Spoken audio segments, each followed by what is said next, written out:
Dear students, Assalamu alaikum.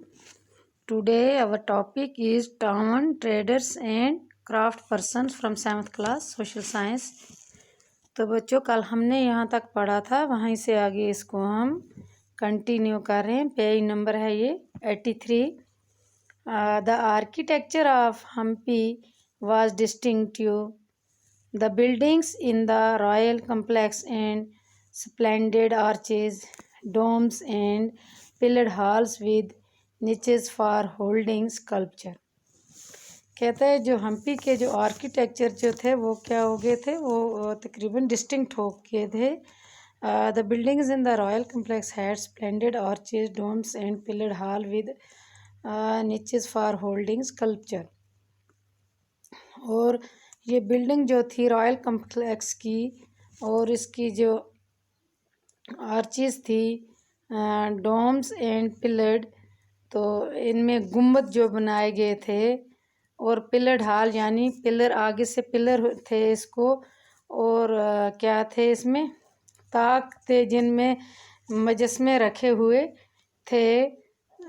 इसमें जैसे नक्श नगारी की हुई, स्कल्पचर यानी कि नक्श नगारी की हुई, वहाँ पे ये ताकों पे मुजस्मे रखे हुए थे। They also had well planned orchard and pleasure garden with sculptural motif such as the lotus and the corbels. तो यहाँ पे क्या थे, अच्छी तरह से ऑर्चिड यानी कि बागीचे बनाए गए थे, प्लेजर गार्डन थे वहाँ पे, विद स्कल्पचरल मोटिव, उनके अंदर वो मोटिफ रखे हुए थे जैसे कि लोटस जो था उसके और कॉर्बल के। In its heyday in the 15th centuries Hampi bustle with commercial and cultural activities. तो क्या हुआ, 15 और 16 सेंचुरी में क्या हुआ, जो हम्पी जो था इसको हालचोल होगी इसमें, और ये कॉमेरिकल और कल्चर एक्टिविटीज़ में चेंज हो गया। Muslim merchants, Chettis and agents of European traders such as the Portuguese thronged the market of Hampi. कौन कौन थे वहाँ पे, मुस्लिम मर्चेंट्स थे, सौदागर वहाँ पे, चैतस और एजेंट ऑफ यूरोपियन ट्रेडर्स, उनके एजेंट थे यूरोप के, और पुर्तगीज़ जो थ्रांग द मार्केट ऑफ हम्पी, वो पूरे हम्पी के मार्केट में क्या थे, फैल गए थे, यहाँ पे इनकी तजारत चल रही थी। Temples were the hub of cultural activities and devadasis temple dancers performed before the deity. तो ये कहते हैं कि जो टेम्पल की जो जगह थी वहाँ पे पूरा किसका था, कल्चरल एक्टिविटी का हब बन गया था वहाँ पे, और टेम्पल डांसर जो थे वो डांस परफॉर्म कर रहे थे बिफोर द डाइटी, जब इसकी खुदाई से पहले वहाँ पे डांस वगैरह हो रहे थे। Royalty and masses in the many pillared hall in the Virupaksha a form of Shiva. कहता है कि शिवा का जो शिवा टेम्पल की एक किस्म थी जिसका क्या नाम था, Virupaksha. The Mahanavami festival known today as Navratri in the south was one of the most important festival celebrated at Hampi. तो मानवामी यानी जिसे आज नवरात्रि कहते हैं, तो ये एक इम्पॉर्टेंट फेस्टिवल था जो सेलिब्रेट किया जाता था कहाँ पे, हम्पी में। Archaeologist have found the Mahanavami platform where the king received guest and accepted tributes from subordinate chief. तो वहाँ पे जो क्या था, मानवामी प्लेटफॉर्म था, where the king received guest and accepted tributes from subordinate chief. तो वहाँ पे जो किंग थे वो गेस्ट को वहाँ पे जो रिसीव करते थे, वहाँ पे वो एक सबऑर्डिनेट क्या होते थे, चीफ होते थे, जो मातहत रहनुमा थे, वो इनको एक्सेप्शन करते थे, किसकी, गेस्ट की। From here he also watched dance and music performance as well as wrestling bouts. तो वहाँ पे वो डांस वगैरह या रेसलिंग बूथ जो थे वो देखते थे, जो वहाँ पे परफॉर्म किया जाता था, म्यूज़िक वगैरह। Hampi fell into ruin following the defeat of Vijayanagra in 1565 by the Deccan Sultans, the rulers of Golconda, Bijapur, Ahmednagar, Berar and Bidar। तो कहता है हेम्पी फेल इनटू ruin, यानी कि हेम्पी को क्या हुआ, ज़वाल हुआ और उनकी हार हुई किससे, विजययांगरा 1565 में, बाय द डेक्कनी सुल्तान, जो डेक्कन में ये क्या था, रूलर था, सुल्तान था, rulers of Golconda, Bijapur, Ahmedabad, Berar and Bidar, इनसे इनको क्या हुई, डिफीट हुई।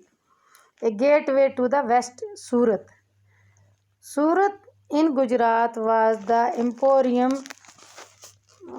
of western trade during the Mughal period along the Kambay, present day Kambat, somewhat later। तो कहता है ये सूरत जो था ये क्या था, एम्पोरियम यानी तजारत गाह थी, बाज़ार थे, यहाँ पे बाज़ार ही बाज़ार। Western trade during the Mughal period, वो तो यहाँ पे कौन से ट्रेडर थे, तजारत करने वाले लोग, वेस्टर्न के लोग थे, और मुगलों के दौर में, अलॉन्ग विद द कम्बे, जिसको आज क्या कहते हैं, कम्बाट, एंड समवट लेटर, उसके बाद Ahmedabad, Surat was the gateway for trade with West Asia via to Gulf of Hormuz. तो ये फिर सूरत जो था ये गेट वे बन गया था तजारत का वेस्ट एशिया से गुल्फ ऑफ औरमुज़ तक। Surat has also been called the gate of Mecca because many pilgrims ship set sail from here. तो इसे गेट टू मक्का भी कहा जाता था, क्योंकि अक्सर ये पिलग्रिम्स जो हाजी लोग थे यहाँ पे से वो शिप्स में यहाँ से सेल करते थे वहाँ तक। The city was completed and the people of the caste and creed lived there। कहता है सिटी में बहुत सारे नस्लों के और ज़ात पात के लोग यहाँ पे रहते थे। In the 17th century the Portuguese, Dutches and English had their factories and warehouses at Surat. तो ये 17th सेंचुरी में पुर्तगीज़, डचेज और अंग्रेज़ यहाँ पे उन्होंने अपनी फैक्ट्रीज़ बनाई थी और अपने घर बनाए थे सूरत में। According to the English chronicler Ovington who wrote an account of the port in 1689, ये था एक अंग्रेज़ जिसने लिखा था इस पोर्ट के बारे में 1699 में।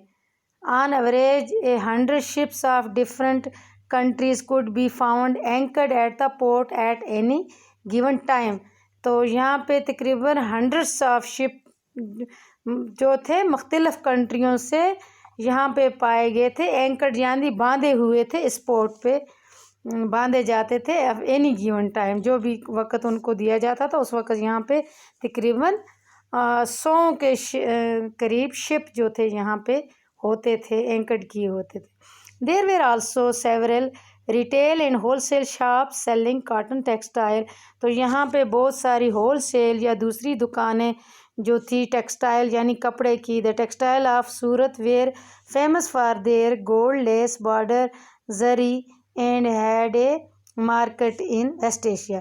तो यहाँ सूरत के जो कपड़े थे तो वो मशहूर थे, आगे लेस हुआ, उनको जरी का लेस लगा हुआ था, उसके वजह से वो ज़्यादा मशहूर थे। Had a market in west Asia, इनका एक मार्केट कहाँ पे, वेस्ट एशिया में भी था, अफ्रीका एंड यूरोप और अफ्रीका में और यूरोप में भी। The state built numerous rest house to take care of needs of people from all over the world who came to the city. तो स्टेट ने ये बहुत सारे रेस्ट हाउस भी बनाए थे यहाँ पे लोगों के लिए ज़रूरत पड़ती थी लोगों को जब दुनिया से यहाँ लोग आते थे। There were magnificent buildings and innumerable pleasure park. यहाँ पे बहुत सारी बिल्डिंग्स और बहुत सारी प्लेजर पार्क थी, यहाँ पे लोग एंजॉय करते थे। द खातीवाद सेठ और mahajans money changers had huge banking house at Surat. Mahajans और ये खातीवाद जो थे इन्होंने क्या बनाए थे यहाँ पे huge banking house at Surat. It is noteworthy that the Surat Handis were honored in the far off market of Cairo in Egypt, Basra in Iraq and Antwerp in the Belgium। तो कहता है ये जो थे हंडिस जो इज़्ज़त की दी जाती थी उनको in far off markets of Cairo in Egypt. कहाँ पे?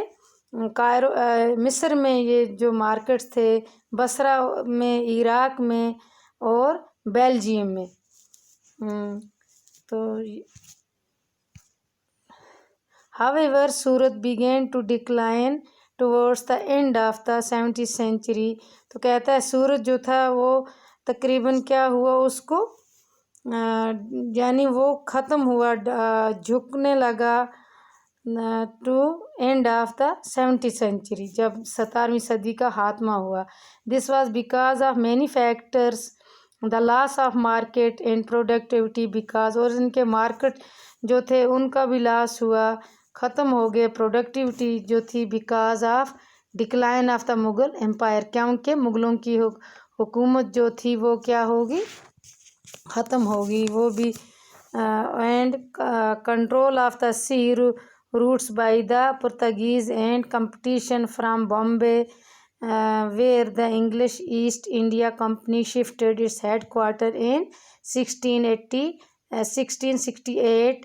तो वहाँ पे ये जो इनके सी रूट्स थे वो कंट्रोल हुए किसके, पुर्तगीज़ के। एंड कंपटीशन फ्राम बॉम्बे, और उनका कंपटीशन जो था वो बॉम्बे में शुरू हुआ। Where the English East India Company shifted its head का, यहाँ पे ईस्ट इंडिया कंपनी ने अपने हेड क्वार्टर शिफ्ट किए थे 1668 में। Today Surat is a bustling commercial centre. तो आजकल जो सूरत जो है ये क्या है, बसलिंग कॉमर्शियल सेंटर है। Fishing in trouble water Masulipatnam. The town of Masulipatnam और Machilipatnam literally fish port town, किसको क्या कहते हैं, फ़िश पोर्ट टाउन, जहाँ पे मछलियाँ पकड़ी जाती हैं बहुत सारी। ले on the delta of the Krishna राइवर, तो ये कहाँ पे पड़ता है, कृष्णा राइवर के डेल्टा में। In the 17th century it was a centre of intense activity. तो 17वीं सदी में ये इंटेंस एक्टिविटी के लिए ये सेंटर था। Both Dutches and English East India companies attempt the control Masulipatnam as it's became the most important port of the Andhra coast. तो क्योंकि ये मसूलीपट्टनम जो था ये एक ज़रूरी पोर्ट जगह थी वहाँ आंध्र प्रदेश कोस्ट के लिए। The fort eight Masulipatnam was built by the duchess. तो यहाँ पे जो फोर्ट किला जो बनाया गया था वो किसने बनाया था, डचेस ने। तो the Qutb Shahi rulers of Golconda imposed royal monopolies on the sales of textiles, spices and other items to prevent the trade passing completely into the hands of the various East India companies। कहते हैं कि ये कुतुब शाही रूलर्स जो थे गोलकोंडा में, इन्होंने क्या किया, imposed royal monopolies on the sale of, किसकी सेल, टेक्सटाइल की, मसालों, स्पाइसेस मसालों और दूसरे जो आइटम्स थे prevent the trade passing completely. तो इन्होंने अपनी ये ट्रेड पास की, किसके पास भेजी इसको, into the hands of the various east India company. तो इनको बहुत सारी ईस्ट इंडिया कंपनी में इन्होंने उनके हाथ दे दिया। तो यहाँ इसको हम क्लोज करते हैं। ओके स्टूडेंट, अल्लाह।